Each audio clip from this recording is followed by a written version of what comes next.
Okay, I think we are ready for the first lecture after lunch. So it's a pleasure to welcome or introduce you, Arnaud Maurel from Duke University, who will tell you about teaching in models of learning with applications to dynamic school choices. All right, thanks a lot. So do you hear me okay, even in the back? Okay, all right. So I hope you won't fall asleep. I mean, I'm not saying that because of the lecture, but, we've had already, I think that's the 11th lecture. So, I would like to see some interactions. I know it's going to be hard, but just if you have questions, just feel free to ask them. I think it's much better this way. So, don't hesitate. All right. So, I wanted to start with just some introduction and a bit of context or even a bit of history about, structural models in schooling decisions. Right, so when you look at the existing papers, basically the first papers really doing that, dynamic models of schooling decisions were done in the 90s. So it's fairly recent in the history of economics. And those papers really built on estimation methods for dynamic discrete choice models that were at the time very recent, right? So these are the, some of the key papers in this literature. Bob was there at some point, Ken Walpin, Pecos, for us, all these people that we keep citing in this summer school were obviously instrumental here. Okay, and so when you look at labor in general, the initial applications of this method to labor were really focused more on post-schooling decisions, right? And typically labor supply decisions, right? So think of situations where agents who are intent-temporal maximizers are going to dynamically choose their labor supply, right? But in these models, fundamentally, schooling was taken as given, right? Schooling was exogenous, right? So that's really how it started. Eckstein and Walpin is an important reference here, this 1989 paper about the labor supply decision. And Bob's paper, 1984 paper in the JPE, is also one example, right? So there, schooling is just, is exogenous, there's no endogenous schooling, but what's going to be of interest is going to be the choice of occupation, the turnover, and in the case of Bob's paper, learning in particular. Okay. So, all right, and so really in this literature, I would say the main breakthrough was this paper by Keane and Walpin in the JPE 1997, right? Which really was the first dynamic life cycle model of endogenous schooling, right? And schooling was very simple there, right? It was whether you actually go to school or not, right? So it's a vertical type of decision. There was no college measures, for instance. What's going on? Okay. Okay. Okay, so right, schooling was there, and so that's what I wanted to mention, right? And then there was also occupations, as well as labor supply decisions and occupation decisions, right? So that really was the main one. And so when you think about the use and the applicability and the value of dynamic structural models for schooling, you have to think that really these models are consistent with the original view of Ben Porat, right, of human capital accumulation. That's really okay. Is it going to stop at some point or not? Right. Dynamic human capital accumulation model, right? And so everything is dynamic, and so students here are going to be forward-looking agents, right? And they are going to just choose to accumulate their human capital. That could be on-the-job training. That could be how many years of schooling am I going to invest in. That could be which college major, okay? But that's still an optimization. And at any given period T, individuals are forward-looking and are going to indeed make the decision that yields the highest value of expected lifetime utility, okay? And so something that I want to highlight, coming back to the key focus of this lecture and also of the summer school, is that these models, the dynamic models for schooling decisions, typically assume, not all of them, of course, but typically assume that agents perfectly know their own characteristics, okay? What that means is that they know perfectly how able they are, how good they are, how good their grades are going to be, perhaps up to some epsilon, up to some shocks. They also know how good they are in STEM or non-STEM majors, okay, from the start, right? So that's a very strong assumption, right? But that's something that's maintained in most of these models, and for sure at the very beginning of this literature, that was there. Okay, and so today we are going to talk about that precisely. How can we relax this assumption? Okay, how can we allow students, agents in general, to have imperfect information about themselves? Okay, they may know something about themselves. They are likely to know something about themselves. They've been to high school, so they know how good they were in high school. Okay, but that's probably going to be imperfect. right? So you want to allow them to have some degree of imperfect information about their abilities, and then to perhaps discover some of that while they are going to school, going to college, right? So, perhaps they're going to receive some grades, they're going to see how good their grades are, and they're going to update their belief as a result. Okay, so we're going to talk about that. And keep in mind here that I'm talking about ability in a very broad sense, okay? I mean, this is ability, but that could also be productivity in the workforce. And what we're going to look at today is situations where typically, you are going to update your belief about your ability at the same time as you are going to update your belief about your labor market productivity. And that, both types of learnings are going to interact in reality, right? If you learn that you are better than expected in college, if you learn that you are better than expected in a STEM major, you are perhaps likely to also update your belief positively about your productivity in the workforce, and perhaps especially in science-type occupation, okay? So these are the kind of setups that we are going to be interested in. Okay, all right. So just to tell you a little bit about the literature, so, Kidd and Walpin was like the key starting point there. But of course, more has been done since then, right? And so there are actually a number of papers that have looked at exactly that, right? And by that, I mean schooling investment under uncertainty about your own ability, essentially, right? So this is a clearly non-exhaustive list of papers, right? So Joe Altonji 1983 paper was really a key contribution, key starting point here, and then these follow-up papers. So something that I want to point out is that this is actually literature which is not that common in education, by the way, which is very structural, right? So most of these papers are actually structural papers, right? Perhaps to the exception of Steinbrückner, Todd and Ralph Steinbrückner paper, because these papers are using subjective belief, about abilities of the students, about the expected grades about the students. And so I would classify them more as semi-structural, perhaps even reduced form papers that are still obviously very important and useful in this literature. Okay, in parallel, you also have some papers that look at learning on the occupational perspective, right? So, that was Bob's paper from 1984, which really was one of the key seminal papers here. And then recently, you've had a renewed interest in this literature. Okay, and so, you have a number of papers today explicitly dealing with this type of learning, saying, okay, I don't know perfectly my productivity, but I'm going to update it as I get more experience in the workforce, okay?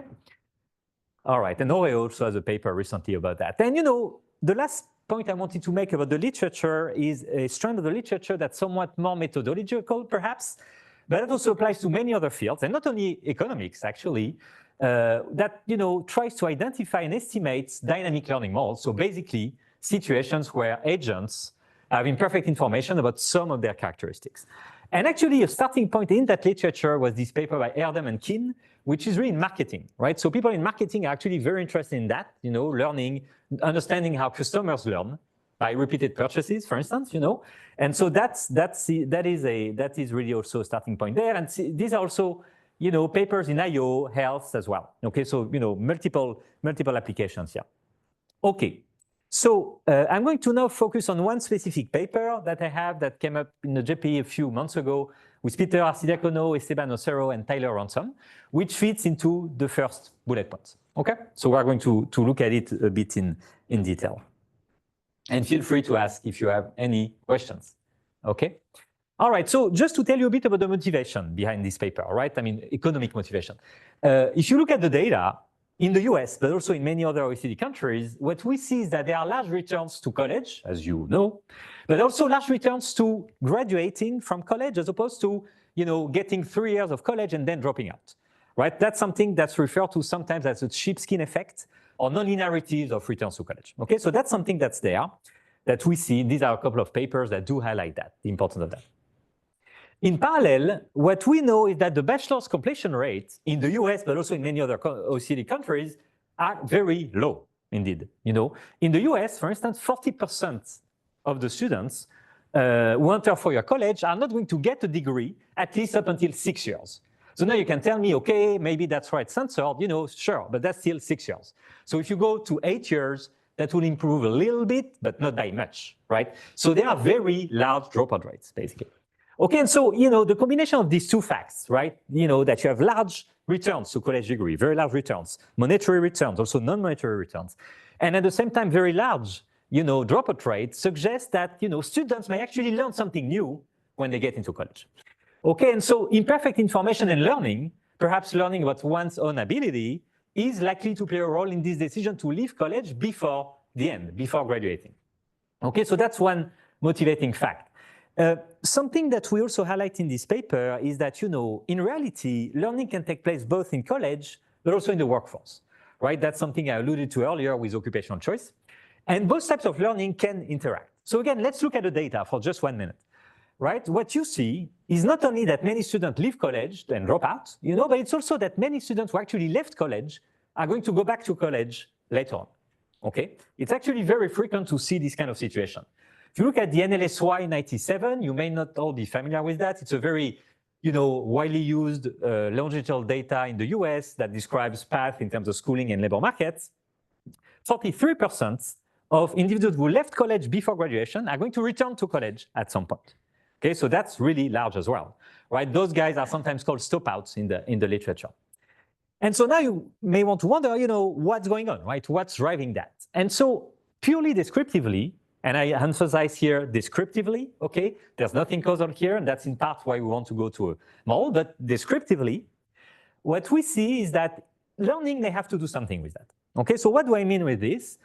If you look at a standard linear regression, let's do OLS, okay, of GPA on demographics, race, ethnicity, gender, even though we'll focus on males, but you can also include gender, we'll have the same thing. Then high school GPA, SAT Math, SAT Verbal, okay? You run a linear regression and then you compute the residuals of that regression, okay? What you see is that the predicted residuals, are going to be positively correlated with the decision to stay in college in the next period, okay? Then same thing on the labor market. If you do the same thing with wages, okay, you run a linear regression, log linear regression of log wages of, on high school GPA, perhaps AFQT, gender, other characteristics, and labor market experience, you also get the same thing. Okay, you also get that the predicted residuals are going to be positively correlated with your propensity to stay in the labor market and not to come back to school later. Okay, so now, of course, the descriptive part is really important, because you may, and you should think that actually there are other channels going on, potentially, right? One key channel will be, non-ability. Perhaps those guys, what I call residuals, which are just OLS residuals, perhaps that's reflecting something that they actually know themselves, that we don't, but they do, right? You may have some permanent heterogeneity that's unobserved to the econometrician, but that's actually a private information from the agent, okay? And so, of course, that may not be learning if it's due to this kind of heterogeneity. So it's going to be really important to try and control for that aspect, but at the very least, I would say that is suggestive of that, okay? All right. So what are we trying to do in this paper? We are wondering really, what's the magnitude, what's the importance of imperfect information and learning in the decision of going back to school and leaving school, and more generally in the transitions between college and the workforce, okay? And so using the NSY97, we're going to specify and estimate a dynamic model that's going to allow for a couple of things. First of all, students are going to be allowed to enroll or re-enroll in college at every given point in time, okay? If they go to college, they get to choose between different types of colleges. By that, I mean 2 or 4-year colleges. That's one horizontal differentiation, and another one will be STEM and non-STEM for 4-year degrees, okay? Then they can decide to work, and they make a labor supply decision, and they can work part-time, full-time, or not at all. And potentially they can do that while in college, okay? And the while in college is really important. Again, that's something that's extremely common in the data, right? So you do want to allow for these complementarities between work and school. Okay, so on the labor front, we are going to be pretty simple here, okay? And so we're going to have only 2 sectors. Blue collar, you can think of that as the unskilled sector, and white collar, skilled sector, okay? Only 2, okay? Very simple setup. It's very similar to what Keane and Wolpin were doing. They also had blue and white collar, okay? But you'll see the model is already quite complex as is, so we're taking it step by step, okay? And so we're going to say that you can always get access to blue collar jobs, okay? On the other hand, you are going to face some frictions if you want to get access to a white collar job, okay? You may or may not get an offer.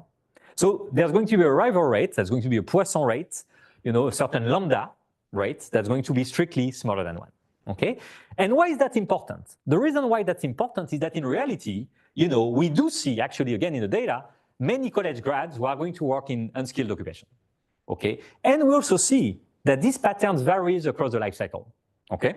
What we do see is that it's less and less common to be overeducated, meaning college grad working in a non-college grad type of occupation, if you actually have more labor market experience. Okay, and so having this type of search frictions, having this type of transitory element to that helps us fit this pattern.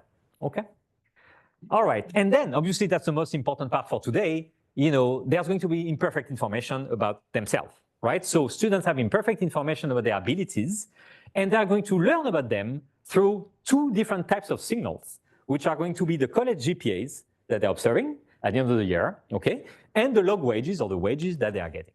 Okay. Any questions on that, Arnaud? Yeah. Yeah. So as I understood, you're treating work experience as a complement for a college degree and not a substitute, right? No, that was no. Forget about the complement part. That was just a way of telling. I'm not imposing that. Okay, so you're not imposing that. No. It was just a way to tell it. But no, it's not imposing at all. You had a question, I think. Yeah. So is there any rule like you have to come back in several years, like if you drop out? No. Like no. I mean, okay, we do impose when we. So there are 2 aspects. One is the estimation of the model, and then the other one is the counterfactual. For the counterfactual, we will need to impose some upper bound after which you can't go to school anymore. Yeah, because I'm thinking, If that's what you're thinking. Yeah. Like this, like we bunch like at this cutoff. A bunch at this cutoff. You mean? Like they just take this several years of opportunity. To Sure. Yeah. Okay. No. Okay. I thought you were asking a modeling question. Are you asking actually about a data question? No. They can. No. Yeah. There's no fixed limit. No. Usually they can go back to. Yeah. I mean, you rarely see undergrad who are 50 in reality, but that's nothing prevents them from that, as far as I know. Yeah. Yes. In this world, ability is just a single index, or it can be dependent? It's going to be clear in a while. So ability is not ability is going to be multidimensional.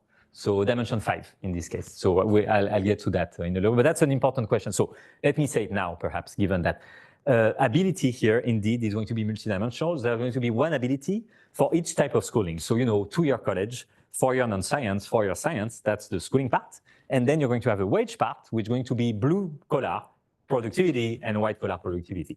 So it's a 5-dimensional vector, and they're going to be allowed to be arbitrarily correlated. Yeah. Yes. Is the signal of GPA going to be less informative when you're in the labor market as well? Very good question. So indeed, we are going to allow for that. And it turns out to be indeed the case. So basically, or related to that, right? If you are working while in college, is the ability signal that you're getting with the wages going to be less informative, right? And we do find that that's the case. Yeah, absolutely. Okay, all right, yeah. If I am an individual who goes to my local community college and gets a positive GPA shock, versus if I go to Harvard and I get a low GPA shock. Yep. Would I infer then from the one case that I'm getting at, then I have more ability to talk? While I get a low GPA at Harvard, I thought I'm less able to, like, how do we compare GPA across different kinds of colleges? You'll see. I mean, we don't have the notion of college quality, which is really what you're referring to, is basically not part of the model. So, that's going to be complicated. Now, of course, there's selection. There's going to be selection in terms of 2 aspects, right? One is the observed characteristics. So, your SAT, most likely, if you go to Harvard, you're going to have a much higher SAT on average than if you go to a 3-year college. So we're going to control for that, right? So that's the signal over and beyond, of course, the SAT, for instance. That's one thing. The second one is the unobserved heterogeneity that's known by the agent to start with. Okay, so that's going to be part, what they know that, that's going to be part of the information set, and that's going to be part of the selection equation. So if you go to Harvard, you are much more likely, of course, to have a high unobserved ability than if you don't. Okay, so the signal is to be understood, but of course, that's going to be clear, I think, with some math there, is going to be understood, as being net of what you see, and by you I mean what the individual sees. So that means the observed characteristics, and that also means what's unobserved to us, but that's observed to the individuals, the type, the heterogeneity type. Okay, so when you take everything out, then indeed that's going to be a signal.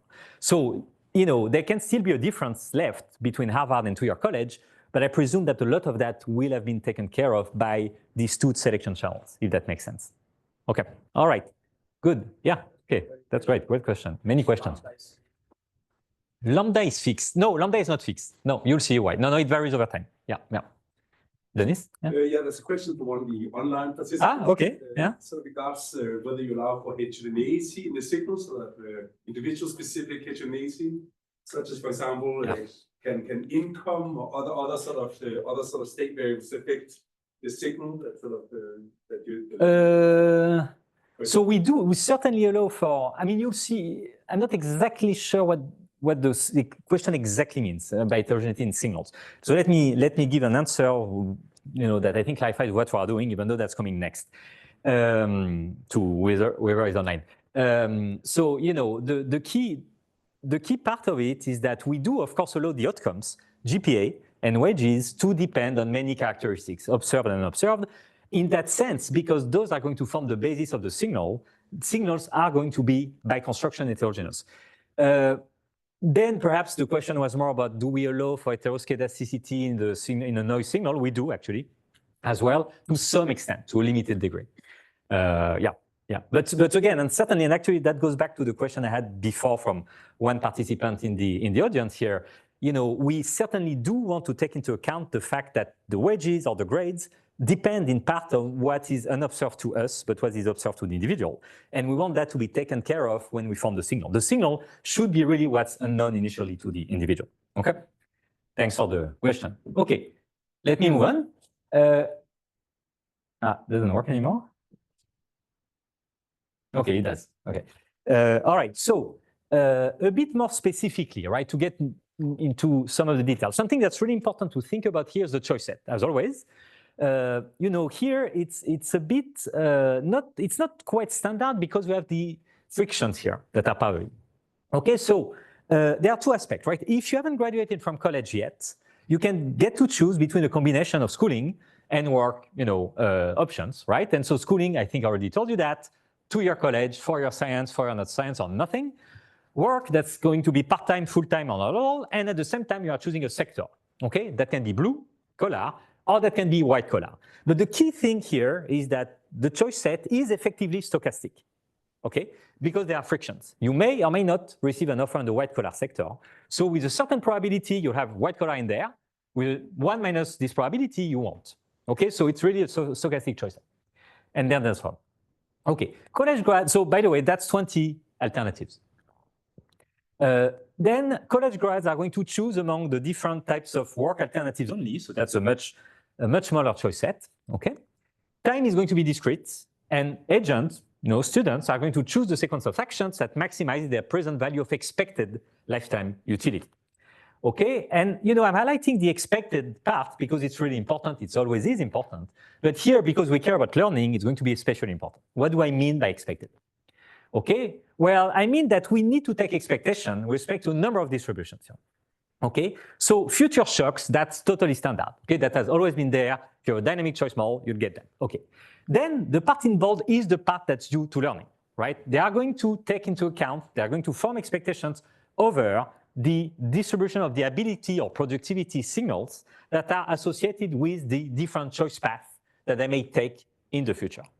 Okay, obviously that part isn't there usually, right? That's the learning component. Then you'll see why. We're also going to allow for some aggregate labor market shocks. So they are going to form expectations over that. They are going to form expectations over whether in the future they receive a white collar job or not, because that's stochastic. Okay, and finally, college graduation also we are going to assume is stochastic. Okay, so they are going to form expectations over that. Okay, so basically 5 distributions you need to take care of and to compute the expectations over when you form these expectations. Okay? So information, you know, that's really, we're talking about learning today, so it's really important to think carefully about information. And so really here, there's 2 dimensions, fundamentally 2 key dimensions of an observed heterogeneity, right? The first one being the imperfect information that students have about themselves that's also unobserved to us, to the econometrician. Okay, that's the part that was not there in Keane and Walpin, for instance. Okay, that's the learning part. Okay, and here it's about schooling ability or labor market productivity. So, I already alluded to that, but what that means is that when they enroll in college, students are going to learn about their ability by observing their GPA at the end of the year, then comparing this realized GPA with the expected GPA conditioned on the information set getting in.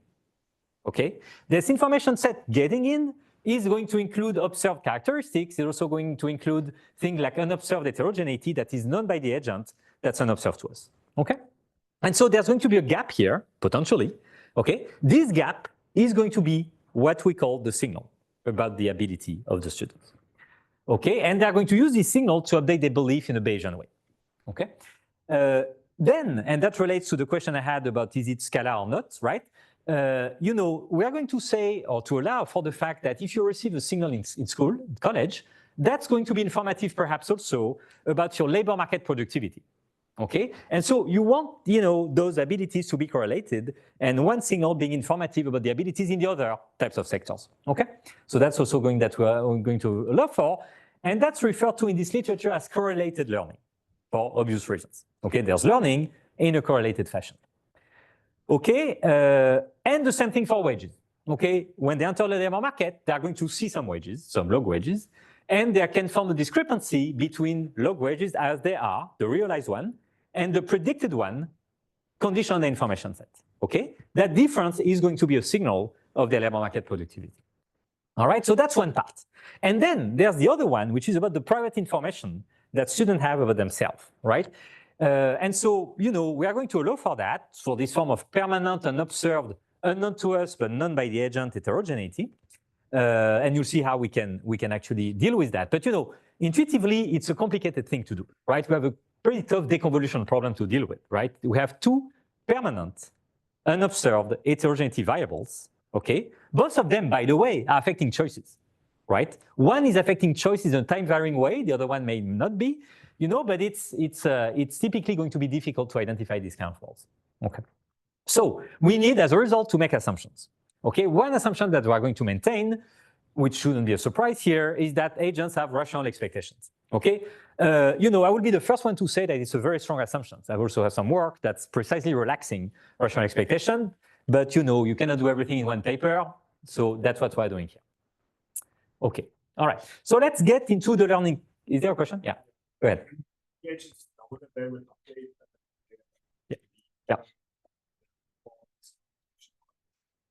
Yeah, correct. They know everything. They don't know everything. You see what I mean? They know them all, right? So they have complete information. So they absolutely expect that in the future they will receive a signal, this signal leading them to update their belief in a Bayesian way. They know that from the start. Yeah. Good question. Thanks. Yeah. Process will you consider that the learning will be just using the same way? So I'm not sure what you mean by learning being heterogeneous. So do you mean, it will be in some ways heterogeneous because, if you take different paths in life, you basically are going to receive different signals. And different signals are going to be informative in a different way. So we're going to see that, for instance, if you work while in college, your ability signal is going to be less informative than if you don't. Okay, and so someone such that his observed characteristics are going to lead him or her to work while in college are going to receive less of an informative signal. So indirectly, yeah. If you have something in mind that's more direct, no. Okay. All right, so let's look at a bit of notations. Hopefully not too much. Ability is multidimensional here. Dimension 5, already stated before. Okay, so these are the 5 ability components here. We're going to denote by SIT the signal that individual I is going to receive in period T. Okay, it's a noisy signal, noisy ability signal that can be from grades, from wages, or both if they work while in school. Okay, then we need to define the prior ability mean. Okay, at any given point in time for any given individual. That's what I'm writing here, with the idea that at the very beginning the prior ability is going to be 0. Okay. What I'm assuming here is really a byproduct of rational expectations. Okay. What I'm saying is that fundamentally the initial prior distribution is the population distribution. Okay. That's implied by rational expectations. And then the prior variance, also is going to be denoted by that. At the beginning, that's going to match the population variance, okay? And then there's going to be a matrix omega that's going to show up next. What is that going to be? That's going to be a matrix that's a diagonal matrix with 1 divided by the transitory variances on each element that correspond to the signals they've received. Okay, it's a 5 by 5 matrix, 1 for 2-year college, 4-year science, 4-year non-science. Okay, so at most you get 2 elements there if you work in school. Okay, all right. Okay, so how does that work, right? So it's a correlated learning, so it's not the most standard updating formulas, but that's very similar. Okay, so these are the updating formulas under a multidimensional correlated learning environment, right? So, this is what it is. This is just telling you that the posterior belief, mean belief about your own ability is going to be given by this still fairly simple function of the variance of the signals that you receive, of the omega, of the initial prior variance and the prior mean as well. Okay, and you're obviously also going to update the variance, that is how much uncertainty you have about yourself once you receive signal. Okay, so the intuition is really simple. What this is telling you is that if you get more signal, then in reality, the prior variance is going to go to 0 as time goes by. Okay, and at the end of the day, at the limit, asymptotically, you'll become fully informed and you'll be back to Keane and Wolpin, essentially. Okay, so just to tell you, in the unidimensional case, this matches what you are, I think, what most of you should be familiar with, which is the usual Bayesian updating formula in dimension 1, right? This is just telling you that the posterior mean is equal to, the signal times the signals to noise ratio plus the noise to signals ratio times the prior ability. No. But I guess the point of sending colleges to accumulate more education and more human capital, and also a reward that you completed, right? Sorry, I didn't get the last part of your sentence. The return to your human capital. Yeah. Yeah. But this also John finally completed. I mean, wait. So we don't preclude that either. We don't have an explicit model of human capital accumulation, that's for sure. That being said, we have a wage equation, and you can of course have returns to graduation. Okay, part of the reasons why you do see, and we do see actually large returns to graduation is exactly what you just said, presumably. That can also be signaling, by the way, right? And actually, if you do find nonlinearities around the time of graduation, that's typically more perceived as a sign of signaling than human capital accumulation. Okay, so but we don't have an explicit model for that. That will make things much, much more complicated. Yeah. Okay, thanks for the question. All right, let me move on. Okay, so what do we see for grades? Okay, what are we assuming, let's say? So for 2-year colleges, in the first 2-year or 4-year colleges, okay, so lower classmen, we're going to have a very simple model, right? Really parsimonious model. We are just going to say that grades are this linear form of some observed characteristics. Think of that as high school GPA, SAT, these kind of variables, and perhaps also gender or race. Ability A, and ability, I remind you here, is the unobserved ability that's also unobserved to the agent, okay? That's unknown, and some idiosyncratic shocks, okay? So that's really simple. We are going to assume that A as well as epsilon are both normally distributed, okay? That's going to be very helpful, in particular, to get the updating formula that we've seen from before. To get that the conjugate is also going to be normal, that's a very useful property. So getting to the signal, I had a couple of questions about signals. What are the signals here? There's a noisy signals on ability that's going to be given by that, yeah. Okay, it's really simple. That's exactly what I told you before. The ability signal is going to be the realized GPA, G, minus the predicted GPA given your information set today, okay? And that happens to be equal to A plus epsilon, okay? That's a noisy signal on your unobserved ability. Okay, so just one thing to note here, I did not introduce, explicitly at least the heterogeneity types, because in a sense, when we talk about the model, we are not talking about econometricians, so I think it's good habit not to start talking about unobserved things at this stage. But anyway, if you want to think about types, heterogeneity types, they will be part of the X's here, okay? Because that's part of the information set of the individuals, okay? That's going to be the key distinction, okay? All right, so that's the signal they have. Yes, Arnaud. Just a final thing. Sure. When you do the prior, yeah, you said that everybody's got 0 as a yeah. Yeah. Okay, I guess it would be relatively simple to assume that they have the the population being for their time, like the way. Yeah, so actually, yeah. So actually, it's equivalent to what we're doing. Because the way it enters, you'll see, right now, that was like without types. When we do have type, the way it enters, there's going to be an A component, and then there's going to be an additive shift that's going to be type specific. So whether you say that the prior is exactly 0 or it's observational equivalent. So yes, it's easy and it's even actually there, So yeah, no, totally. So you're right, it's a bit understanding it in some way. Yeah, thanks. Absolutely. Okay, all right. So I was here, I think, yeah. Okay, so then, so we don't have human capital accumulation. It would be nice actually to add that to the paper. But we do want to allow for some time variation, in grades and to reflect something that's akin to accumulation. And so we're doing that in a very simple way, parsimonious way. We're going to say that the grades for four-year college upperclassmen, okay, are going to be given by a location scale transformation of an ability index. Okay, this ability index, the AI here, what is that stuff? That's going to be the grades from the previous periods, net of the shocks, basically. Okay, and we're just saying, okay, whatever this is an index that's reflected in GPA. We're going to call that ability index, and we're going to say that the GPAs are going to be a location scale affine transformation of this ability index plus a shock. Okay, and so it's parsimonious, of course, but it does allow the returns to ability to vary over time. And also potentially to vary across majors, right? Because J is going to be also four-year science or four-year non-science. Okay, I don't have time for that, but we also have in the background a process of graduating from college.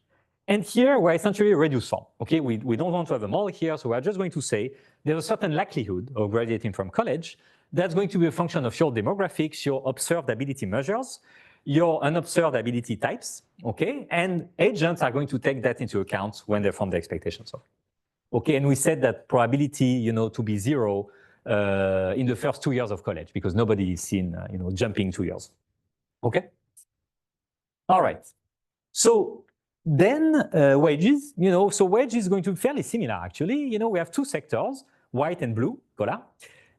In the white collar sector, we're just going to say that log wages are going to be the sum of these 4 different components.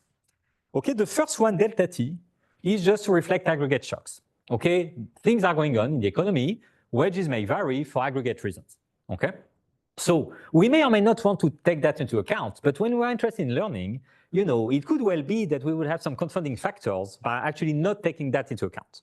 Okay, so we really wanted to do that, which opens the door to many complications you'll see after. Okay, but there's a delta T here. Then some X's, which are, for wages, going to be demographics, observed abilities, experiences, that is to say experience in the 2 different sectors, schooling, and if you graduate from four-year college, science or non-science. Okay? Then ability, which is the one that's unobserved, revealed over time, and then the shocks, productivity shocks, and that's symmetric for wage in the blue collar sector. Okay. So what are we assuming on the productivity shocks? Okay, they are going to be assumed to be normally distributed with variance that's allowed to be sector specific. So we have some, heteroscedasticity here, they're independent over time and across individuals, and of the other state variables as well. The aggregate shocks, that's not as standard, so I want to spend 1 minute on that. So, the issue with that is that when you start having these aggregate shocks, then you start having a state variables that effectively varies with T, with standard time. So then you need to take a stand on what agents are going to assume about how this varies over time. All right? And so we are doing something, again, very simple. We didn't want to add to the complication. We are going to say, that individuals are going to form belief about that, assuming that the process that's generating those shocks is an AR1 process. Okay? And actually, when it comes to estimation, we are going to discretize this process, and we are going to end up with a Markov of order 1 type of process. Okay, so it's at the end of the day, that's very simple, but you do need to take a stand on that, at least for the counterfactual simulations. Okay? And we are going to estimate those delta T's from the data. Yeah.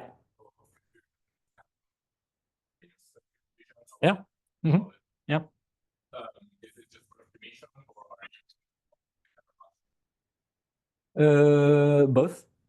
Actually, primarily, the R1 is going to be especially important for the counterfactual. But you're probably anticipating. The reason why it's essentially more for the counterfactual is that we're going to use CCP method, and so we are not going to fully solve them all. And so all we need is actually the delta T's 2 pairs ahead. as though the supply of graduates were constant in the counterfactual. right? Where do you get that from? Both I do. Yeah, I mean, there's no G effect, sure. Yeah. Yeah. Yeah. It's a partial equilibrium model. Yeah, of course. Yeah. Yeah, okay. Yeah, of course. No. We're trying to understand where the supply was. No, of course. So yeah, I should have said, I mean, it was implicit from that. It's a partial equilibrium model. Absolutely. We're taking prices as given, in other words. Absolutely. Yeah. Okay. All right, very good. So then I had a question at some point about work while in college from one of you. And is it less informative? So, we have reasons to believe that when you have a job while in college, if you're a bartender, you may learn a bit less about your skills than if you are doing something else. Or you may learn more, actually, I don't know, but you may learn differently. And so we're going to allow for that in a parsimonious way as well. Okay, so we're going to say that log wages, for in-school work are going to be given by that. That's basically, the same type of mapping as what we had before, except that now we have what we call a productivity index. That productivity index is going to be the wages from the earlier slides, up to the epsilon, and up to the A. You can think of that as the deterministic portion, in other words, of the wages that we had from before. And then we're going to say, again, that wages, if you work while in college, are going to be a linear transformation of this productivity index. What's nice about that, it's very simple, but what's nice about it is that it does allow mechanically, for signals that you receive about yourself while you are working to be less informative if you work in school than if you don't, in a cheap way, in some sense. It's cheap because it's easy to do. All right. So what are the controls that we use? I don't think I've told you much. What are the X's basically here? Demographics, completed years of college, major for white collar sectors, high school GPA, which does matter a lot, by the way, in reality, when you look at the estimates. Experiences accumulated in the blue and in the white collar sector, and whether you work part-time. All right. So if there's no additional questions, let me move on to the choices and the utilities. So what do we assume for the flow utilities? So remember, agents are making choices that are really a package, between two things, schooling options and work options, right? A bundle. And so the flow utility for a particular pair of schooling and work option is going to be given by that. J refers to schooling, 2-year, 4-year science, 4-year science. K, work, right? And so that's the specification we're assuming. So in words, it's actually a pretty simple specification. When you look at this equation, this flow payoff, what you can notice perhaps is that it's essentially mostly additively separable. Not fully, mostly separable between J and K, between school and work, Of course, not quite, right? Because we have an intercept that's going to typically capture those complementarities between school and work or substitutability, whatever that is, but those interactions, and then there's the shocks that's also going to be J and K specific. But if you look at the effect of individual characteristics on flow payoffs, those are constrained to be separable between schooling and work. So that's something that is strong, by the way. I mean, it could totally be in practice rejected, but we wanted to have something tractable. And so, sorry, I should have said C is going to be the consumption of agent I if that person made the schooling choice J, occupational choice K in time T. And I'm going to tell you a bit more about consumption later. So the epsilon are going to be preference shocks. They are going to be assumed to be ID, very standard, type 1 extreme value distributed. Now you are very used to it, being the third day of the summer school. So what are we assuming on the utility of consumption? The utility of consumption we are going to assume is CRRA, so not CARA as Bob was presenting before, but CRA. And so that's the functional form that we have here. Typically, I don't know if you in the future have some experience doing that, estimating risk aversion parameters is complicated. Estimating parameters that are related to the curvatures of the utility is going to be typically tricky. And so the way we deal with that is by actually estimating it. I said even set, I think is more honest in a sense. We are setting it by grid search. We are not calibrating it, we are doing grid search. So, grid search is kind of in between, much better than calibration. Don't get me wrong, But that's what we are doing. And so in reality, in the background, I won't spend too much time on that, but we have a consumption model as well that we're going to estimate fully outside of the model. I mean, doing everything inside with savings would be basically fully intractable here, So we had to do something about it. So that's going to be outside. What are the key elements of consumption? That's going to be labor income, of course. That's going to be parental transfers. If students go to school, we are going to allow them to receive some money from their parents, tuition fees, and grants as well as loans. Okay, so the key to the tractability, in spite of having consumptions in there. Initially, we didn't have consumption, by the way. One referee and editor pushed us towards consumption, so that's why we had that. And so we had to do it in a way that was tractable, which was not easy.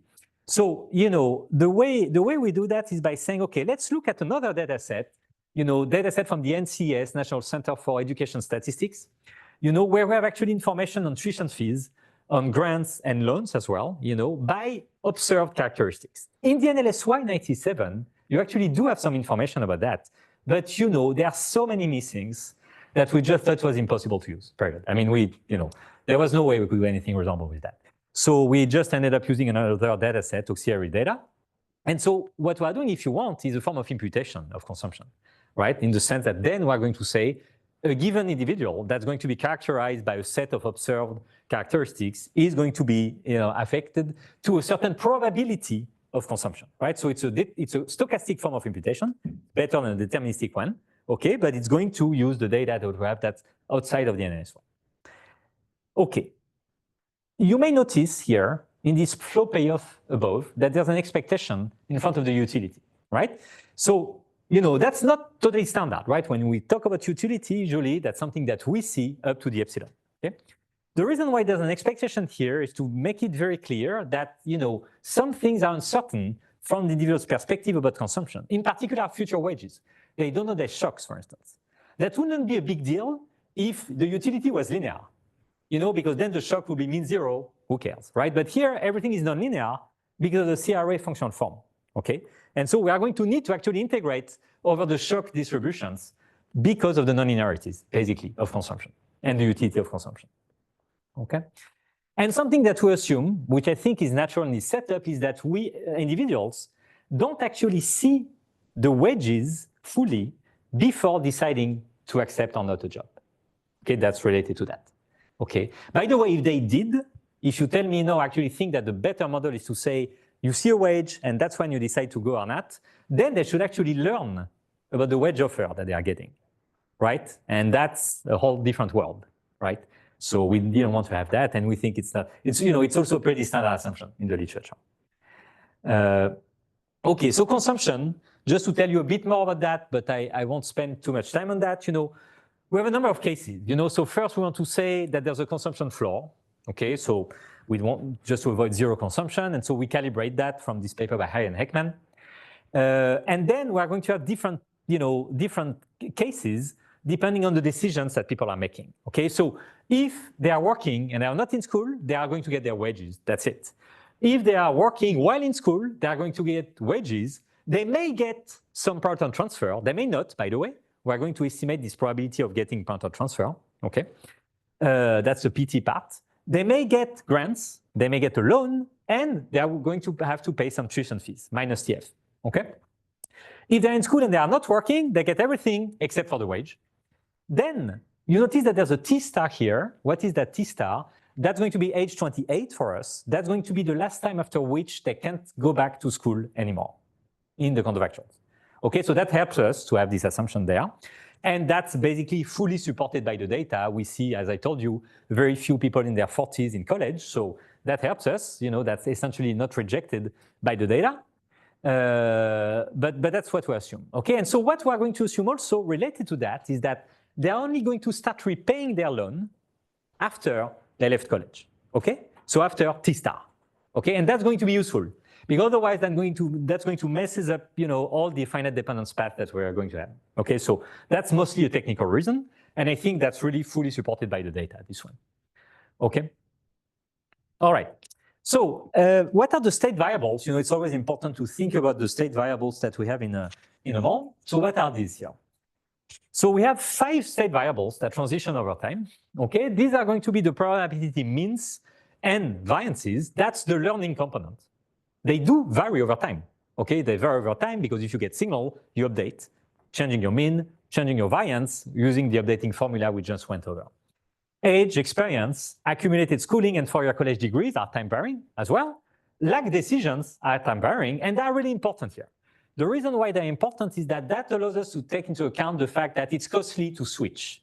And if you estimate one day these kind of models, you'll see that it's actually essential to have that, not to over-predict the type of transitions that you see, in reality. Otherwise, you over-predict typically.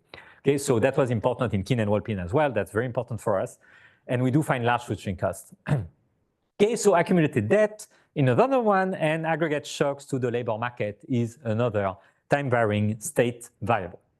And we allow for, I said that before, unobserved heterogeneity that's known by the agent initially, and that's going to introduce some correlation across preferences in particular. Okay, that's going to make the assumption that we had about the epsilon, right, being independent much more credible, okay, or less incredible. Okay, no questions until now? Yeah, please. Labor supply. Labor supply. Yeah, you want to see, sorry, the utility. Yeah, yeah. No, so what's the question? No, there is labor supply. There is labor supply. That's work. They choose to work, so it's K, basically. So let me recap that. So they can choose to work part-time or full-time. So basically, there's two components in this K thing, right? There's the labor supply component. You work part-time, full-time, so intensive margin, so to speak there, or you don't work at all. If you do work, then, you can get to the white-collar or the blue-collar sector. So it's a, joint decision of, if you want, labor supply and occupational choice. Yeah, but thanks, I was probably too quick. Yes? Do you somehow have a question in college, because I was at work full time and then college is not as fast as you don't work. Time to college? Yeah, we don't, it's in the background, because we see it and we keep track of it, but it doesn't play any role anymore. No, it doesn't play any role.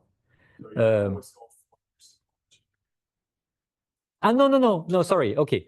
No, so in reality, no, but when you're asking whether it plays a role or not, I was thinking whether it's affecting some outcomes that we have in the model, like wages, for instance. Do you have a pen? And when we don't. That's why it's my answer. But of course, if you work, you can actually, it takes longer, and we do see that, it takes longer to graduate. Yeah. Okay, yeah, and then move on. They take into account the probability that they'll be able to graduate that specific. Yeah. Okay, before they enroll. Yeah, exactly. Yeah, that's part of the graduation probability. They're forward-looking, so it's part of it. Yeah. I was just thinking that students might have motivated beliefs. You don't want to believe that there's a less than one likelihood that you might. For sure. Yeah, that's part of, that's the rational expectations part. Yeah, you can think that they're over-optimistic. Yeah. No, and we have, that's another topic, but we have reasons from subjective belief data to believe that actually they are often over-optimistic in some ways. But we don't allow for that. Yeah. Okay. All right. So let me move on to the value function, right? So the conditional value function here is simply that's pretty standard. That's just the flow payoff plus the future value term. Okay. So nothing really new here. What's a bit different from usual here is that, because of the search frictions aspect that's induced because of the white collar things, right? The future value component is decomposed. You can partition it in two ways, right? In two terms. One term that's going to reflect the fact that you are going to receive an offer in the white collar sector. That's this one. The other one when you don't, okay? And then what we are doing, going from here to here, it's what you saw with Bob on Monday, I think, which is basically using the log sum formula. Okay, so basically you can replace the Emacs under assumptions of type 1 extreme value by this expression. That's a fairly simple expression that involves the exponential of the conditional value functions along the different paths. And gamma is Euler's constant. Okay, and so what's the information set? Always important to keep track of the information set. That's always true, even more when you care about learning. So what's the information set here? At the beginning of the period, that's going to include all the signals that have been received by the individuals. And of course, other things. But in terms of signals, they're going to keep track of all these things. Okay? All right. So what we're going to do, is going to use the property of finite dependence that hold in this model. And so that's important to keep in mind. And really here, what I want to highlight is that, to me, that's just absolutely necessary to estimating this kind of model. So, I mean, sometimes you may say, okay, sure, it's kind of convenient. I just can estimate my model in a few minutes. That's better than 2 hours. That's one thing, and I will be sympathetic with the argument. Here, I don't think it's feasible to estimate and actually solve this kind of multi-arm bandit problem, period. So given the dimensionality that we're talking about here. Okay, so it's like vital for us to use that. It's really needed. It's not a luxury. That's really something. Okay. Okay, that's what I was highlighting here. Okay, and so we won't solve the full problem. And so what we are going to use, again, that's a formula you've seen with Bob, right? Condition the one period ahead state variables beside epsilon, this equality holds. Okay, so what is this telling you? That's just telling you that the log sum, which was part of the future value component, is going to be given by the difference between two terms, conditional value function associated with one particular choice. You can choose whichever you want, minus an adjustment term, that's a log CCP. Okay? All right. And so why is that useful? That's useful because using this expression, that actually allows us to reformulate the problem, the estimation problem, in a way that's going to only involve the future utility components and the future CCPs a few periods ahead. We won't need to keep track of the future far out, and in particular, coming back to earlier discussion, we won't need to keep track of the aggregate shocks 20 years from now for estimation. We will for counterfactuals, but not for estimation. Okay. And the way it works, if you remember what Bob did 2 days ago, I think, you need to choose choice sequences that are going to be such that when you compare these two choice sequences, effectively, you are going to end up with a small number of periods in the same state in expectation. Okay, and this will be called finite dependence path, right? So let me just say a few words about what the paths are here in this case. So the learning doesn't make things more complicated that much here. Actually, what is actually more tricky is the search frictions component. Okay, the fact that basically you cannot know for sure whether someone will have an opportunity to work in a white collar sector. So white collar is not always available in your finite dependence path, right? So you need to do something about it. So let's look at it. So if you look at the choice alternative, let's say 4 year. Not involve, yeah, okay, let's say 4-year science, okay, that doesn't involve white collar work. Then that's very simple. That's the usual thing. You can compare two paths. That's going to be one 4-year science, home. The other one that's going to be I'm going home, then 4-year science, then home again. These two paths are going to lead in expectation to the same value, okay, to the same distribution of the state variables. It's easy to check. All the assumptions we've made so far actually imply that. What that means in words is that the timing by itself doesn't matter, right? The timing of 4-year science in this case. Okay. And so as a result, the discrepancy, between VA, V 4-year science in my example, minus V home, the conditional value functions, is going to be a function of the flow utilities and the CCPs 2 periods ahead. Now, for choices that do involve white collar work, it's more tricky because it's stochastic. The choice set becomes stochastic. They may or may not have access to that. Okay, and so what's going to work, and we show that in the paper, is that we still have the 2-period finite dependence that's going to work. But there, we actually are going to need to wait within the dependence path with some weights that are larger than 1 and some that are going to be negative. And the intuition here is simply that we need to compensate for the fact that actually there's a less than 1 strictly probability of receiving an offer from the white collar sector, and you need to compensate that by a weight that's going to be larger than 1. Okay, so we're using what we call the weighted choice sequence to get to finite dependence in this case. Okay, and that's actually something that I want to highlight, by the way, because we may only be the second paper doing that, or the first, I don't really remember, but that's useful. What that means is that you can actually have model with CCP, dynamic discrete choice, and observed heterogeneity, forget about learning for a minute, okay, and search frictions. And still, you can use the finite dependence tools there as well. Okay, so that's something important to remember because, in many cases, it's nice to allow for some form of frictions in the labor market, right? So I think that's an important takeaway as well. Okay, any questions before I move on to a bit of data and identification? Yeah. Is the job rate the same 2 times? No. It's going to be, yeah, sorry, I haven't been very careful here, but I'll talk more about that in the estimation and identification, especially estimation. But no, the answer is no, we allow for heterogeneity. Yeah. There's no difference, what, sorry? Okay, well, okay, no, you're right. And what I call friction is purely occupational friction, you know. So, but there's no jobs, there's no, you know, basically you can always get, with probability 1, an offer from the blue collar sector.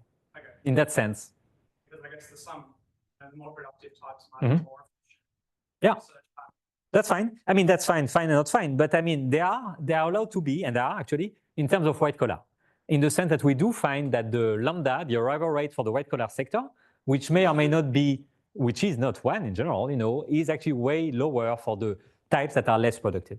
So, you know, that's consistent with the story where they will be indeed less efficient, but less efficient within the white collar search, if that makes sense. Yeah. Okay. All right, so a bit of, you know, it's not a labor audience only, so let me just say a word about NLSY 97.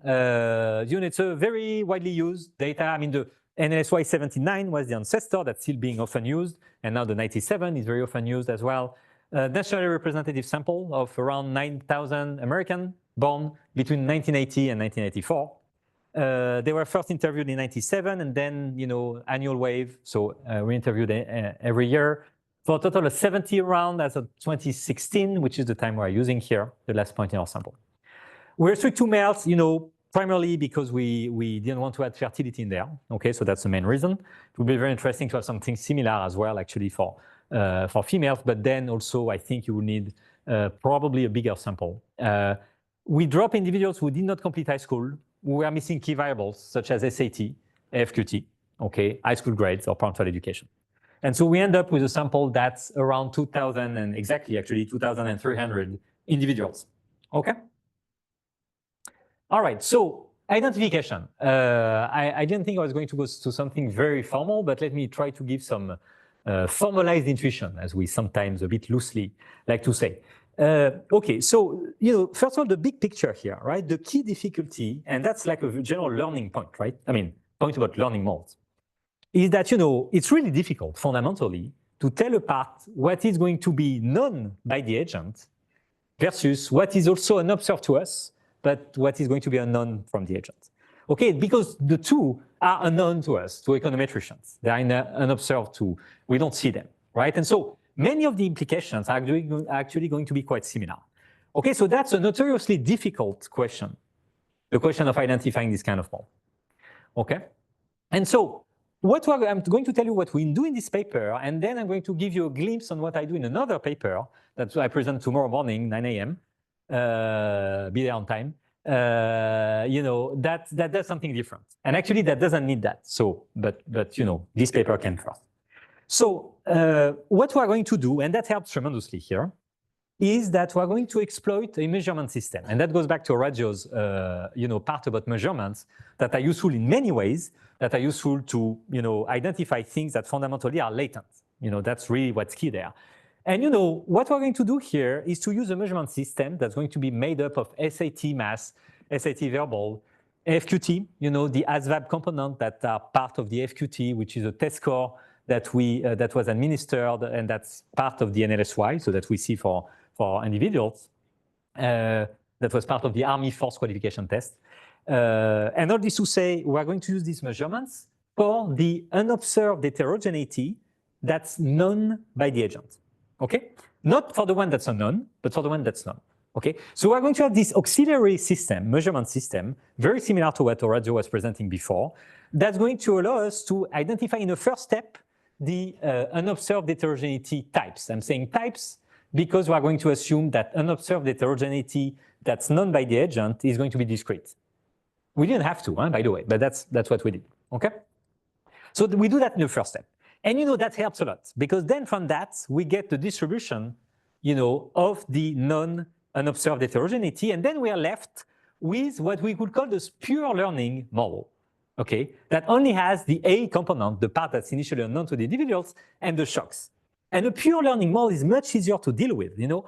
When you think about it, you know, especially in our context, the pure learning model is going to be one where selection, you know, we have selection everywhere here, right? In principle, people make choices.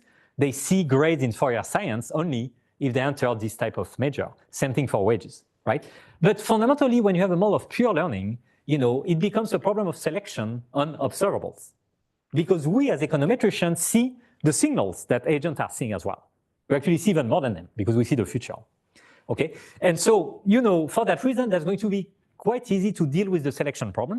That would have been much tougher to deal with if we had together, both the known and the unknown component, because then we will be stuck with the initial deconvolution problem. Okay? So that's very high level, but I think it's useful because I hope it's useful at least. So let me be clear about the measurement system. Okay?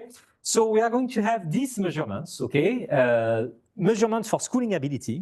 And those are going to be the ASVAB, which are just the specific component of the Army Force Qualification Test. Okay? SAT Math, SAT Verbal. We are going to have measurements for schooling preferences. These are all available from the NLSY 97. Okay? Those are going to be questions like, are you often late at school? These are questions that are being asked. Where did you have any issues in terms of school discipline? Did you take any extra classes? These kind of things. I have to say, I was initially quite skeptical that these types of variables will show up significant in the rest of the analysis. And actually, I was really surprised. They do play an important role. So, clearly, that's not pure noise. I've used subjective belief data. Huh? I'm not saying that, I do think it's important to push subjective belief data. But, given the discrete nature of those variables, and I was really not sure. And actually, they are quite informative. I was really surprised by that, to be honest. Okay, and the third one is going to be what we call work motivation or work preference. Okay, and that's going to be questions like, self-assessment of work standards. How high are your work standard work, your work ethics, belief about future labor supply at age 30. How likely are you to work this amount of hours later? Okay. And so in terms of, that's the measurement part. These are the M variables, I think, in Orazio's slides, what's the left-hand side here. And then we are going to use that as proxy for some latent variables. Okay, that's the name of the game here, right? And so the latent variables that we're going to have here are going to be binary, discrete variables, and we're going to have 3 dimensions, one for each set of measurements. So at the end of the day, we have 2 to the third, 8 heterogeneity types. Okay, 2, 2, and 2. Okay, and then an heterogeneity type is going to be characterized by a triplet of these 3 different components. All right? Okay. All right, so, that being said, we need to be careful. It's not because we have a measurement system that everything will go through, right? So there are some identification results out there in the literature that we're using. Particularly, we use this result by Allman et al. Analysis of Stat 2009 on finite mixture molds with multiple measurements to actually identify, in this case, the distribution of heterogeneity types, okay? So that we do in a first step. I'm talking first step of identification, yeah, okay?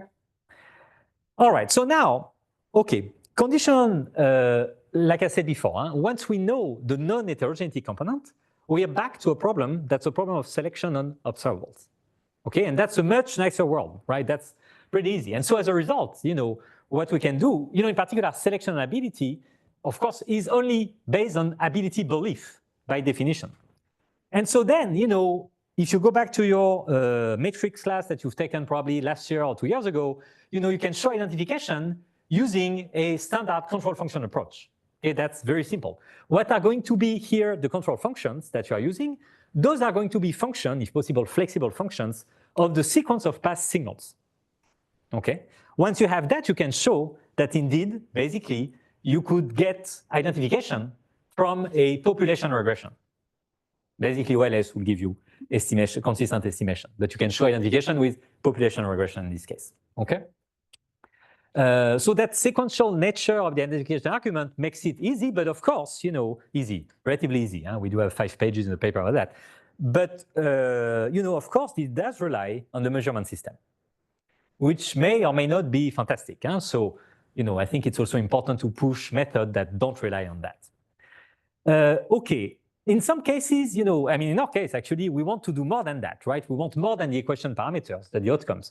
We want to get at the structural parameters, at the flow utilities. So there's an additional steps here, which is how do you go from all these outcome equation parameters, the types, from that to the value functions. And there we are back to the usual inversion, CCP inversion results. Okay, so Hodgson-Miller type of inversion. Something to keep in mind here being that the CCPs are effectively themselves latent because they are type specific. So it's actually more accurately should be RC-Miller 2011. Okay? So there's something that's fundamental here, and that's really the last step for identification that I will tell you about at this point, which is how do we recover those CCPs I just told you about. Usual if you don't have an observed heterogeneity, CCPs is directly recovered from the data. Victor's lecture yesterday, you can get that directly from the data. You can estimate non-parametrically. That's a beautiful world. But in reality, in this context, those are latent variables fundamentally, right? So you still need to work to actually identify those conditional choice probabilities that are conditional types, okay? And so what we show here, we have a very nice result here. We showed a very simple result and nice, I think. We showed that the CCPs condition the observed state variables and condition the measurements, FQT, SAT, etc. Those are written as a finite mixture of the type-specific CCPs, okay? And actually, at the end of the day, we end up with a linear system with unknown, specifically the type-specific CCPs. And that's a linear system that's going to be very heavily over-identified because essentially the number of equations we have relates to the number of support of points of the measurements, while the number of unknowns relates to the number of heterogeneity types that we have. So in our context, as long as you have at least one continuous measurement, you are basically done, okay? So that's very useful for identification. There is, of course, something hidden here, which is this key assumption, which is that measurements, SAT, are independent from choices, conditional on the types. Okay? That's something that we assume. Okay? I leave it up to you to decide whether it's strong or not. I think it's reasonable, and it's very standard. Doesn't mean that it's not strong. Okay. All right. So just one word about that. Like I said, that's a general challenge, right? Telling apart the two forms of permanent heterogeneity in these types of moles. And so I have a companion work where we study identification of these types of mole, okay? But we do have more general conditions for identification. And just to tell you about that, you'll see that tomorrow, the difference with this paper is that we are much more flexible on the choice process itself, and we don't need any measurement system. Okay, so that's a big difference. But we do need to maintain, at least the result we have, do maintain normality on the unknown heterogeneity component and on the shocks. Okay, in a pure learning setup, we can have fully distribution-free identification. Okay, again, without measurement system. Okay, all right. Any questions before we move on to estimation? Yes, please. Sorry, what did you say? Go back 2 slides. No problem. What is the control function? Third bullet, what is the control function argument you mentioned? It is like it means use like an instrument, like. So here it's really not even an instrument. Here it's really saying, basically, we have a sample selection problem here, basically. Like if you go back to it's even Heckman 76, it's like basic sample selection problem. We observe grades in Fourier science if and only if you chose to be in Fourier science, right? You made a choice. That choice can be endogenous, meaning it can be endogenous from a statistical sense. That is, it can be correlated with the epsilon of this equation, and so that leads to a bias in general.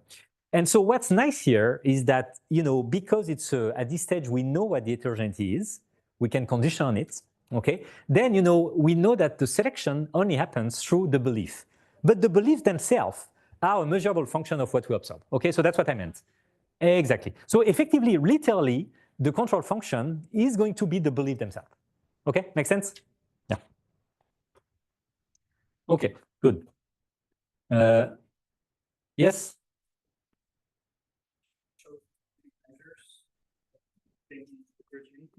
Everything that came before completion high school? So, of course you have, you can choose other measures, for instance. I think the ability ones, there are not that many. So, we're using the NSY97, so we're looking for measures that will be credibly correlated with what we think is driving heterogeneity, right? And if possible, not if possible, really important for us, selection-free measurements, right? That's something that is important about measurement as well, right? Often measurements are going to be easier to deal with and to use for identification if they are not themselves subject to sample selection, right? Otherwise, we could just use wages or grades as measurements. Okay, and so there are not that many, all that to say, there are not that many things that we could use. The ability measures, I think, are very, very natural. You know, when you look at the ability proxies that are available in the NSY, things like AFQT component or SAT are, you know, are very standard. Have been used also in a lot of the literature before. You know, if you start using things like high school GPA, okay, you can say, okay, I can use high school GPA as well, but you know, could be slightly more tricky because high school GPA may also depend on high school quality. So do you really want to say that there are kind of a neutral measurements for abilities? It's not as clear, I would say.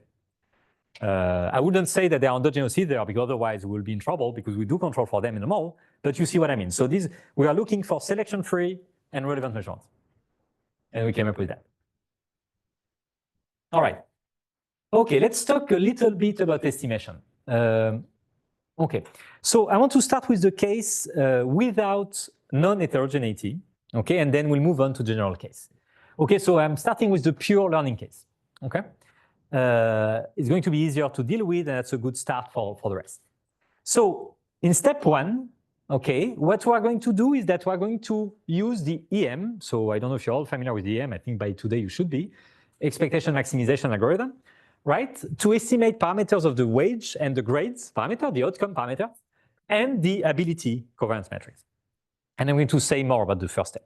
Then in a second step, but that's not iterative, right? That's really sequential. So we do step one, then step two, taking as given the estimate from step one. We are going to estimate the flow parameters, the flow utility parameters. How do we do that? We do different steps. First, we estimate the conditional choice probabilities, which are reduced form object at this point. Then using these conditional choice probabilities and learning environment, the distribution of the signals, we are going to form the expected future value term, right? Remember our Bellman equation, the last term on the right-hand side, that's what we are doing here. And at the end of the day, we're going to end up with a multinomial logit model, you know, with an offset term. That offset term is going to be pre-calculated at this stage, and that's going to be the future value component. Okay, so that is really, truly simple. Okay, and very quick to run. By that, I mean truly quick, not quick by structural standard, really quick. You know, so just a few minutes. Okay, I would say though, even though it's just a few minutes, just for you, I think it's important to always keep that in mind. Always be careful with local optima, right? I mean, when I'm saying few minutes, that's for one run, right? For one estimation. In practice, you know, when models are not concave, they are certainly nonlinear, oftentimes they are not concave. When you have types, in principle, you are going to converge to a local optimum, not a global maximum, right? So it's really important to look at the space and try to make sure you cover different starting values. I mean, that can make a real economic difference to your results. So I just want to highlight that. Okay. But estimation is quick. Okay. What's key here is that fundamentally, when you look at the likelihood, that I'm not going to write here, when you look at the likelihood, you basically have two parts, the choice part, the outcome part, and both are going to be the log likelihood is going to be additively separable in these different components, okay? And the reason why is simply that, you know, we don't have unobserved heterogeneity here, okay? And that makes things way easier.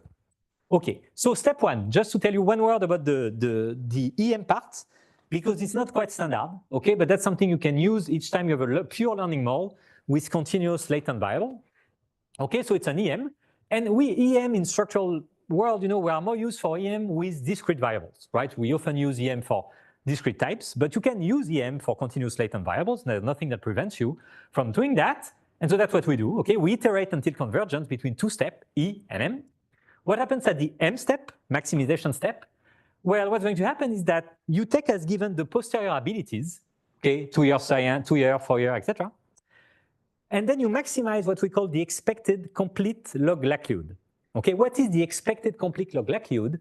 That's the expected log likelihood conditional on the unobserved heterogeneity. So at this stage, you're acting as if you knew what the unobserved heterogeneity is, okay? Which makes it easy because at this M step, everything becomes separable, okay? There's no issue of dependence that's induced by the A vector, okay? All right. And so to tell you how easy that is, you know, for grade, for instance, this is literally running OLS, okay? Literally. Okay, sometimes it's a bit more complicated. You know, for wage, we have dependence because of the aggregate shocks, but by and large, this is a very nice, well-behaved quadratic problem. So very nice. Key step, what do we do? Given the outcome parameters, we are going to update the posteriority distribution. How do we update it? Exactly using the degrowth formula I gave you on slide 4, something like that. Okay? We update exactly as the agent would update if he or she had the same information as we do. Okay? Using this updating formula. All right? Okay. Now, with types, it's complicated. It's a bit more complicated. Not so complicated, but a bit more. It's a bit more complicated because it breaks down the separability I was telling you about before. Okay, it's natural. Right now, you have some dependence between my choices and my outcomes, you know, from those types. And so we are still going to use an adaptation of the EM algorithm that's going to allow us to restore the separability between these two stages at the maximization step. So what do I mean by that? So this part is actually borrowed from Peter's paper with Bob. So just to tell you the two parts, it's really two stages. Okay. The first stage, we are going to estimate via EM the measurement system, the one that we use to identify the types, right? And the CCPs. And then in the second step, we take that as given, right? And we're going to estimate the structural parameters, the learning parameters, using as weights the posterior type probabilities. Okay? So when you think about step 2, this is really like what we had before in the pure learning case, the only difference being that now we use as weights those posterior type probabilities. Okay? And so we maximize now the expectation of a type-specific log likelihood, expectation being understood as expectation over the posterior type distribution. We good with that? Okay. All right. So that's how it works. Okay. So I have 10 minutes. Yeah, I think that's more than I need for that. So I just want to give you some takeaways of the results. You know, I mean, given the theme of the summer school, I thought I would focus on the methods. But just to give you some takeaways of this result. So we find that, first of all, I think something perhaps obvious, but I think is actually interesting. We do find that there are very substantial returns to college. You can say, yeah, sure, that's a big discovery. You know, but keep in mind that this is a model where we control for selection like crazy, right? I mean, we are doing the opposite of selection on observables, right? We are, you know, we are controlling for selection on observables, of course, for selection on non-heterogeneity, and for selection on heterogeneity that's revealed over time. So, you know, you could think that some of it would eat up some of the wedge premia to college. At least it's an open question. So we find that, you know, the returns we get are in the ballpark of what you will get with more standard approaches. So I thought that was interesting. Then we have interesting heterogeneity, right? So returns to college are higher in the white collar sector than in the blue collar sector. Okay, quite a bit higher. And the same is true for majoring in STEM. Okay, return to STEM are higher in the white than in the blue collar sector. Expected academic abilities, okay, which are, if you remember, effectively part, perhaps I was quick on that, but they are part of our utility function, effectively, right? They were one of the arguments of the utility function. Expected academic abilities, they do significantly affect the flow payoff for going to school. Okay, the effect is large. What's the interpretation? Natural interpretation is cost of effort. Okay, if you have high expected ability, that's likely going to be inversely related to your effort, to the cost of effort. Okay, so that's suggestive of that. Regarding the relationship between school and work, what we do find is that working while in college, which is very common, does lead to lower grades. And there's actually a literature on this specific question. You know, what's the causal impact of working while in college on grades? You know, and so we have a way of actually also dealing with that. We do find that indeed that leads to lower grades, and that working full-time from a utility perspective makes college less attractive, far less attractive. Okay, so that goes back to a discussion we had at the start regarding the complementarities rather than substitutability between college and work. And here indeed there seems to be a trade-off between college and work. Okay. We find high switching cost. You know, to be honest, that's very standard in the smalls, but we do find high switching cost. Okay, associated with different schooling or different work option. That's really important to have this switching cost if you don't want to over-predict turnover. And college grad, if you think about the lambda, the arrival rates, right? College graduates do have higher white collar offer arrival rates. That's expected. But interestingly as well, it's strictly and way lower 1, way smaller than 1. Okay, way below 1. Okay, and so the reason why that's interesting is that at least in the context of our model, suggests that indeed that's one key reason why so many college grads are working in non-college type of sectors. Okay, that's in part because of these transitory arrival rates that they are getting of white collar jobs. Okay, search frictions do have to do something about it with it. Okay. Okay, what is that? That's the correlation metrics of the abilities. You know, 2-year, 4-year science, 4-year non-science, white and blue collar. Okay, and these are standard errors. Let me just say in a nutshell what are the takeaways to me of this result. So the first one is that actually you do see, basically, this is not very far from a block diagonal matrix, basically.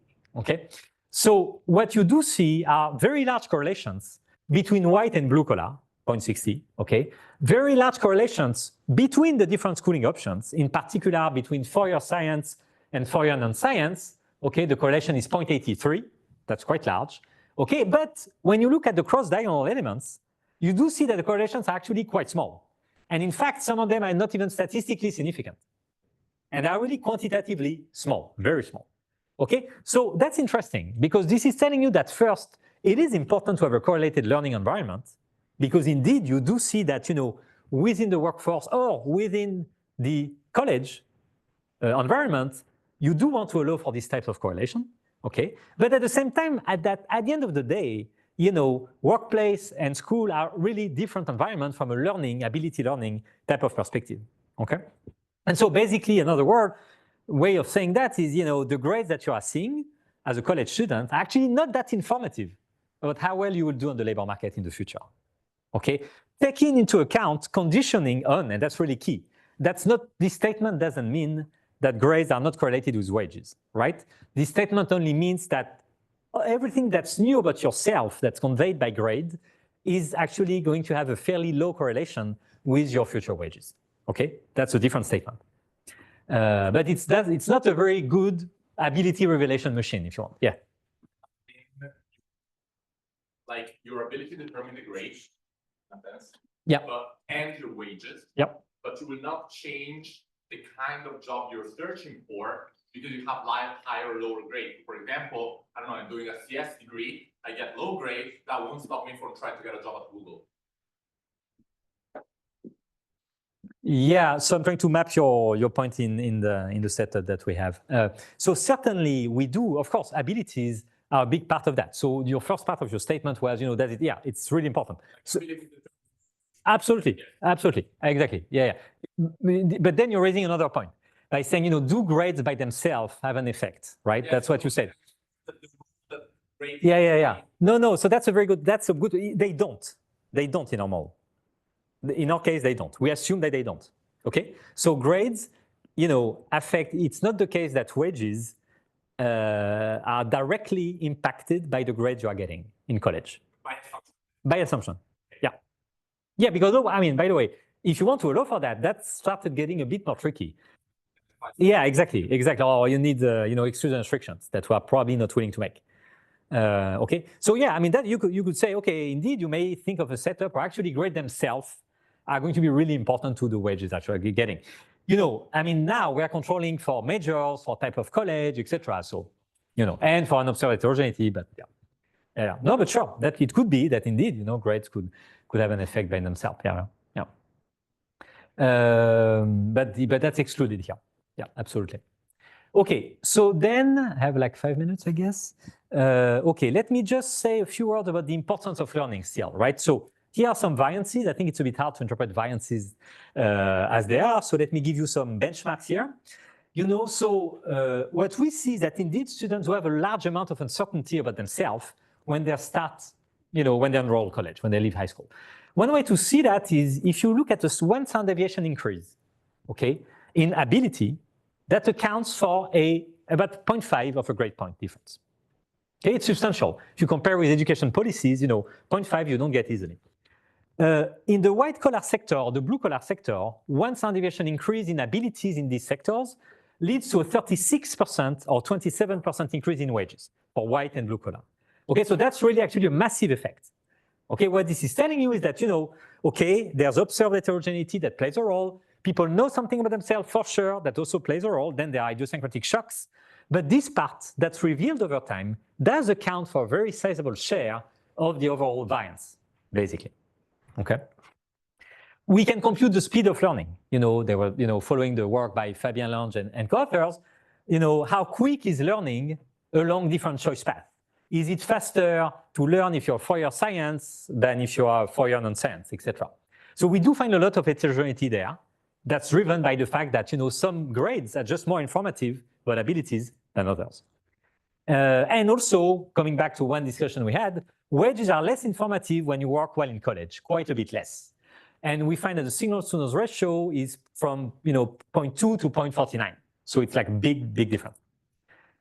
Okay, so I have 2 minutes. Just one word about the counterfactuals. So we do run some counterfactual scenario to again, highlight the importance of learning and imperfect information. And so we do 2 of them. The first one, we're going to say, that agents have, it's a pretty extreme one. Agents have full information about their own abilities. I mean, they don't see the shocks, of course, but they're in a full information world, so there's no learning anymore. They know everything from the start. And the second one is 1, plus there's no search frictions. Okay, so the job offer arrival rates in the white-collar sector goes to 1. Okay, so one thing to note from a methodological viewpoint, and I'm going to highlight that for today, is that, of course, with counterfactual simulation, in the vast majority of cases, one issue is that you need to solve them all. So all the stuff I've said about how wonderful it is to work with CCPs because you can solve doesn't work here, okay? But the thing is that it does to some extent for these counterfactuals, because these counterfactuals are full information counterfactuals. So we don't have to deal with a multi-arm bandit problem here, okay? All the things I've said about the computational issues, fundamental computational issues with this type of learning, don't apply because we have a full information setup here. So we are looking at a counterfactual that's really feasible. Okay. And so even though it's feasible, it remains pretty high dimensional state space, so we need assumptions. And so, we make a couple of simplifying assumptions. I refer to Appendix J in the online appendix for those who have a consumption value for that. Okay, so in 2 last minutes, let me just say a few words about the impact of information on first schooling choices and second on wages. In terms of schooling choices, one key thing to note is that if you go from the baseline model to the model with full information, what you do see is that there is a sizable increase in college graduation rate, 4.4 point increase. Okay, and another thing that's interesting to note is that you do see in particular, a decrease in dropout rates.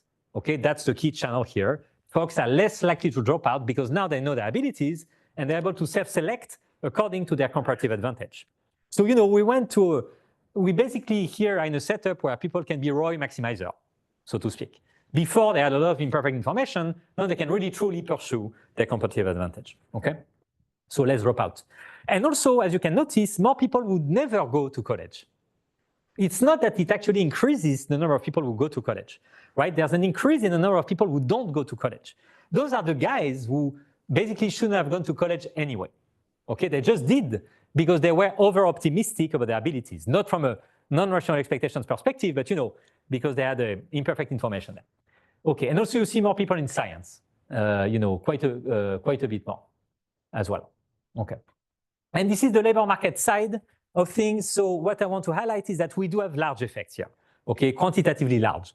So if you go from the baseline to the counterfactual full information scenario, what you see in particular is that the wage returns to working in the white-collar sector as a STEM major relative to working in the blue-collar sector as a non-grad, okay, that goes up from 46 to 90%.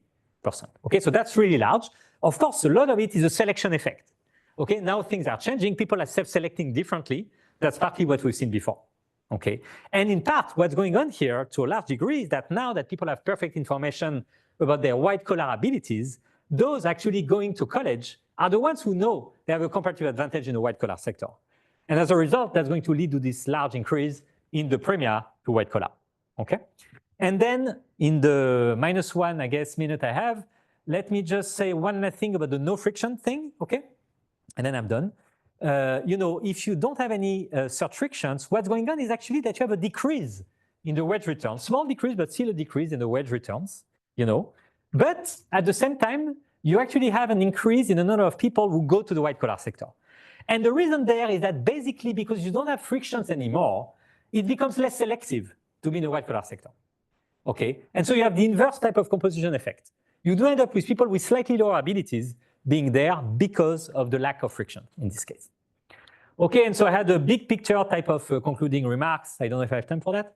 Like 1 minute, 1 minute? More? Yeah, okay. All right, so I just want nothing about the paper, but just about the future of this agenda. Not for me, but in general, I think it's an exciting, really an exciting topic, and we've had recent advances in econometrics, structural econometrics, in subjective belief data as well. And I think combining the two is really, is really exciting and will allow us to make progress on this important question. So 2 things I wanted to highlight. One is, I think, very important, the role of preferences, consumption value. There's been a lot of research in education about that, including structural papers, looking at the importance of preferences for school, college, in those decisions. But we know very little, about learning there. I mean, none of those papers are really going to say, okay, there are fixed preferences. They are not going to entertain the possibility that you can actually reveal those preferences. You can actually learn how much you like econ or how much you dislike econ. Okay, and so I think that's would be very important to make progress on that. And of course, another thing, and I think that's probably a good connection with Michela stock coming up, which is that much of the literature does, as our paper here, assumes rational expectation. Okay, and rational expectations are a very useful tool. Without that would have been difficult here, but they are very restrictive as well. And so we need much more research, I think, to understand in particular how agents update their belief. How do they form their belief? How do they gather the relevant information set to form those human capital investment decisions? And if possible, also to try and really incorporate the types of deviations from rational expectations that we've identified in some of the literature within this type of structural learning models. Okay, with that, I'll conclude. Sorry for the delay. Thanks.